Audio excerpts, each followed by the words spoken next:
कैसे हो दोस्तों। मैं शुभंकर पांडे अचूटावेट विद शुभंकर चैनल में आपका स्वागत है।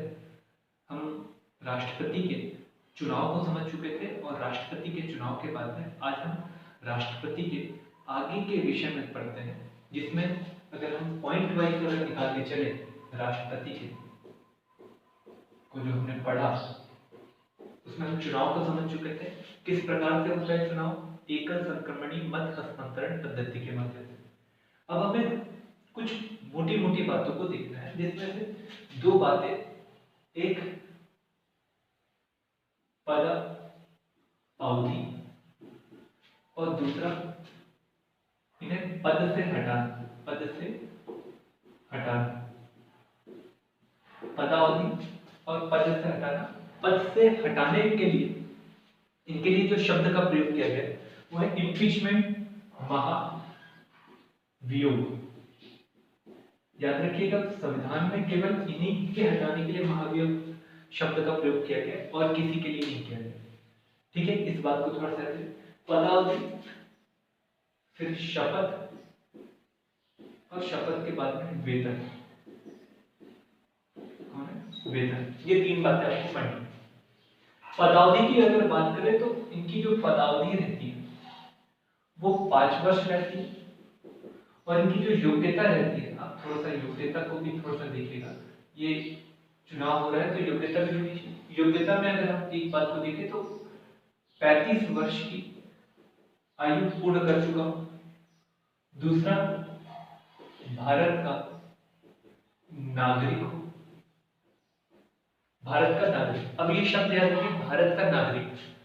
अमेरिका में अगर आप जाओगे तो अमेरिका में जन्म के आधार पर ही कोई भी व्यक्ति वहां का प्रेसिडेंट बन सकता है। भारत में ऐसा नहीं है। भारत में नागरिकता को देने के जो नागरिकता अधिनियम 1955 का है उसके तहत 5 आधार बताए गए। उसमें से एक आधार को वर्तमान में समाप्त कर दिया गया, वो है वंश के आधार पर नागरिकता। तो इसका मतलब यह है कि हमारे यहाँ पर अभी वर्तमान में 4 आधार पर नागरिकता दी जा रही है और 4 आधार पर नागरिकता दी जा रही है। तो इस प्रकार से प्राप्त करने वाला व्यक्ति, जो चाहे पंजीकरण के माध्यम से हो, जन्म के माध्यम से हो, देशीकरण के माध्यम से हो या क्षेत्र समाविष्ट के आधार पर हो, वो सब व्यक्ति जिन्होंने नागरिकता भारत की प्राप्त करी है वो भारत का नागरिक बन सकता है। मतलब बाय बर्थ भी और रजिस्ट्रेशन भी, दोनों के आधार पर भारत में कोई भी व्यक्ति भारत का नागरिक बन सकता है अगर वो भारत का नागरिक है। ऐसी कोई पाबंदी नहीं लगाई। फिर एक और शब्द याद रखिएगा कि भैया ये 35 वर्ष की आयु पूर्ण कर चुका हो, विकृत मानसिकता का ना हो। विकृत मानसिकता का ना हो, ये बस अगर आपने ये योग्यताओं को अगर थोड़ा सा याद रख लिया तो कोई टेंशन नहीं। इसके अलावा एक और शब्द याद रखिएगा कि ये पद पर एक बार बैठ गए, एक बार पद पर बैठ गए तो पद पर बैठने के बाद में ये एक बार के बाद में दूसरे बार, तीसरे बार, चौथे बार, पांचवें बार, छठवें बार, कितने भी बार बैठ सकते हैं। कितने भी बार ये राष्ट्रपति पद के लिए निर्वाचित हो सकते हैं। अमेरिका में ऐसा नहीं है। अमेरिका में 10 वर्ष बाद के लिए वहां पर 10वां कॉन्स्टिट्यूशन अमेंडमेंट हुआ था और 10वें कॉन्स्टिट्यूशन अमेंडमेंट के बाद में ये बात बोल दी थी कि कोई भी अमेरिकी व्यक्ति अमेरिका का प्रेसिडेंट 10 वर्ष से अधिक समय के लिए नहीं बैठ सकता। 10 वर्ष से अधिक समय के लिए नहीं बैठ सकता। इसके पीछे उनका कुछ कारण था, क्योंकि ये प्रावधान तब जोड़ा गया जब रूजवेल्ट नामक जो व्यक्ति थे, जो 3 बार वहां पर राष्ट्रपति चुनकर आए, उनकी लोकप्रियता को देखकर ये बात सामने आने लगी कि अगर एक ही व्यक्ति लगातार बैठेगा तो बाकी को मौका मिलेगा ही नहीं। तो एक बार में ये राष्ट्रपति के चुनाव में जो चुनाव लड़ने की जो सीमा है उसको बांध लेना चाहिए और इसलिए उन्होंने बांध ली। पर भारत में ऐसा कुछ है नहीं, ये बात याद रखिएगा। तो भारत में कितने भी बार आप क्या कर सकते हो, राष्ट्रपति का चुनाव लड़ सकते हो और कितने भी बार राष्ट्रपति बन सकते हो। इसमें कोई भी किसी भी प्रकार की पाबंदी या रिस्ट्रिक्शंस नहीं है। अब पदावधि की बात करें तो 5 वर्ष की पदावधि है, पर पदावधि में पद पर बैठेगा तो पद पर बैठने से पहले उसको शपथ दिलवाई जाएगी और जो शपथ दिलवाने वाला जो व्यक्ति है वो CJI है, चीफ जस्टिस ऑफ इंडिया। ये ने शपथ दिलवाएगा और शपथ दिलवाने के बाद में जिस दिन से वो गद्दी पर बैठेगा, पद पर बैठेगा, उस दिन से 5 वर्ष के लिए वो राष्ट्रपति का, भारत का राष्ट्रपति होगा। ये बात अगर क्लियर है। इसी के बाद में जो संसद है वो इनके वेतन भत्ते को क्या करती है, निर्धारित करती है संसद। सभी वेतन प्रकार के भत्तों को, जितने वेतन है, फिर भत्ते हैं, यात्रा भत्ते, सबका निर्धारण कौन करती है, संसद करती है। इस आधार पर यदि हम देखें तो वर्तमान में राष्ट्रपति का जो वेतन है वो 5,08,000 रुपए है। इसके अलावा उन्हें एक निःशुल्क सुसज्जित घर मिलता है, टेलीफोन सुविधा मिलती है, यात्रा भत्ता मिलता है। ये सब चीज संसद के द्वारा निर्धारित किया जाता है और फिर बाद में संसद इनमें अलाभकारी परिवर्तन भी नहीं कर सकती। मतलब परिवर्तन करना चाहे तो वह कर सकती है, परंतु अलाभकारी प्रकृति का नहीं। अर्थात अगर 360 अनुच्छेद के तहत आपातकाल लगता है, व्यक्ति आपातकाल लगता है, तो उस कंडीशन में देश के पास स्थिति थोड़ी सी खतरनाक है, थोड़ी सी कमतर है, तो उस परिस्थिति में संसद एक आदेश जारी करके सभी लोगों के वेतन में कटौती कर सकती है। अर्थात यहाँ पर एक उद्देश्य के साथ में कि देश की अर्थव्यवस्था को बचाया जा सके, उस उद्देश्य के साथ में वेतन को कम किया जाए। कोई दुर्भावना के साथ किया जा रहा है क्या? नहीं किया जा रहा है। जब कोई दुर्भावना के साथ नहीं किया जा रहा है तो वहां पर वेतन को कम किया जा सकता है। अगर दुर्भावना के साथ किया जाता तो स्वाभाविक रूप से यहाँ पर इस प्रकार के वेतन में कटौती को असंवैधानिक माना जाता है। ये बात अगर आपको क्लियर है तो कोई दिक्कत नहीं, कोई दिक्कत नहीं। तो मतलब शपथ कौन दिलाता है?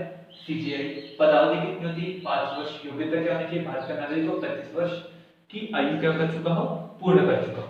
अब ये याद रखिएगा, ये अपना त्याग पत्र किसे देता है? अब देखिए, पद से हटाना है तो पद से हटाना है तो मुझे आपको ये बताना है कि पद से हटाने के लिए उन्होंने महाभियोग शब्द का प्रयोग किया। पर पद से हटा रहे मतलब इच्छा नहीं है राष्ट्रपति की, उसके बावजूद इसको हटा रहे।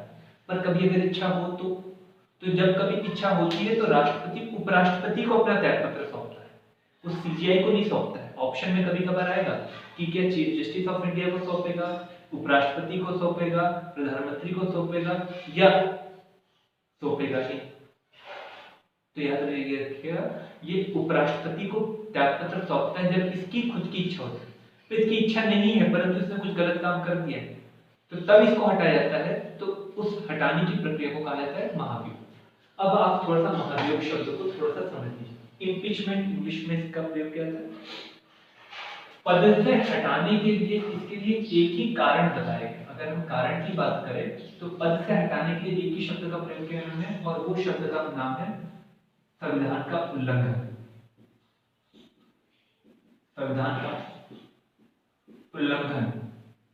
इस शब्द के आधार पर ही भारत के राष्ट्रपति को हटाया जा सकता है और किसी आधार पर नहीं। मतलब अमेरिका के राष्ट्रपति को इसके अलावा अन्य कारणों से भी हटाया जा सकता है, परंतु भारत में संविधान के उल्लंघन के आधार पर ही भारत के राष्ट्रपति को हटाया जा सकता है। क्लियर है बात? अब जब संविधान के उल्लंघन के आधार पर हटाया जाएगा तो हटाने के लिए सबसे पहले क्या करना पड़ेगा? प्रक्रिया को अपनाना पड़ेगा। और प्रक्रिया में आपको थोड़ी सी बातों को बता देता हूं। कोई भी प्रस्ताव लाया जाता है, कोई भी प्रस्ताव लाया जाता है तो ये प्रस्ताव हमेशा संसद में लाया जाएगा। किस में लाया जाएगा? संसद में।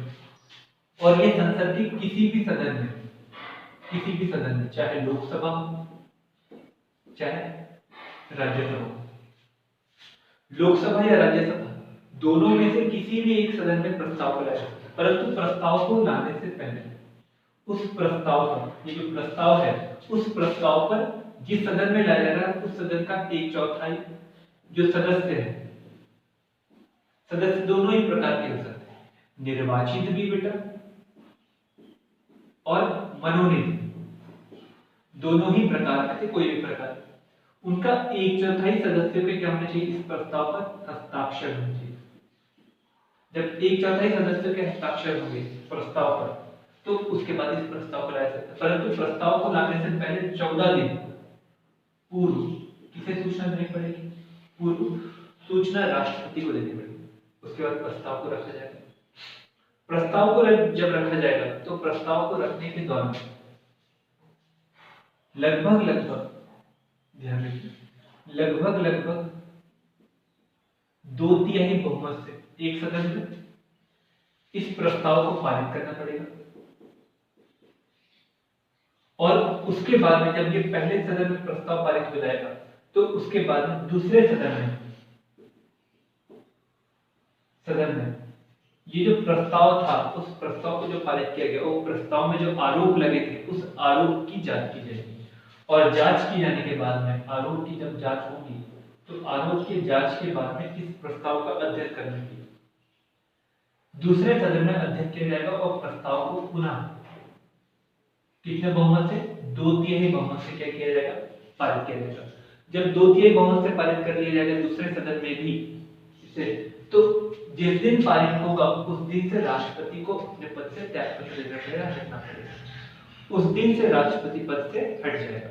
अब इसमें अगर कि राष्ट्रपति को हस्ताक्षर नहीं करना पड़ेगा, सदन से ही अगर हटा दिया गया है, दोनों सदन ने प्रस्ताव को पारित किया तो जिस दिन प्रस्ताव पारित हुआ दूसरे सदन में उस दिन से राष्ट्रपति पद पर नहीं बैठेगा।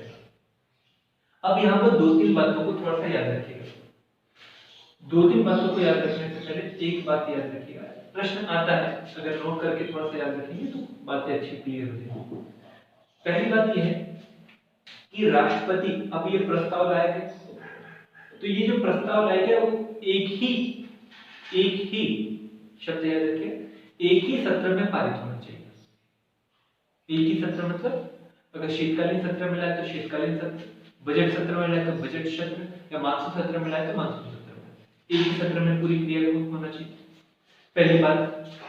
दूसरी बात यह है कि राष्ट्रपति को जब पद से हटाना है तो पद से हटाने की तारीख, हटने की तारीख और प्रस्ताव लाने की तारीख दोनों में अंतर है। एक ही दिन में क्रिया नहीं हुई तो इतने दिनों में जब तक कि उसने कोई भी कार्य किए हैं उस कार्य को असंवैधानिक नहीं माना जाएगा। क्या नहीं माना जाएगा? असंवैधानिक माना नहीं जाएगा। कोई बात यहाँ पर दिक्कत है क्या? राष्ट्रपति को जब प्रस्ताव के माध्यम से हटाने के लिए जब लाया गया कोई प्रस्ताव है और प्रस्ताव जब पारित हुआ तो दोनों की बीच की दिनांकों में अंतर होने के कारण हमें उसके द्वारा किए गए कार्य को हम असंवैधानिक नहीं मान सकते। ये बात को थोड़ा सा याद रखना। तो यही राष्ट्रपति था, राष्ट्रपति का हटाने का एक प्रक्रिया। नेक्स्ट लेक्चर देखेंगे और नेक्स्ट लेक्चर में हम उनके कार्य और वीटो शक्ति को समझने की क्या करेंगे, कोशिश करेंगे। दोनों ही बातों को समझते हुए राष्ट्रपति को हम 3-4 लेक्चर में खत्म करने की कोशिश करेंगे। ठीक, यदि आपको वीडियो अच्छा लगा हो तो जरूर से लाइक करिए, चैनल को सब्सक्राइब करिए और बेल आइकन भी दबाना ना भूलिए। धन्यवाद।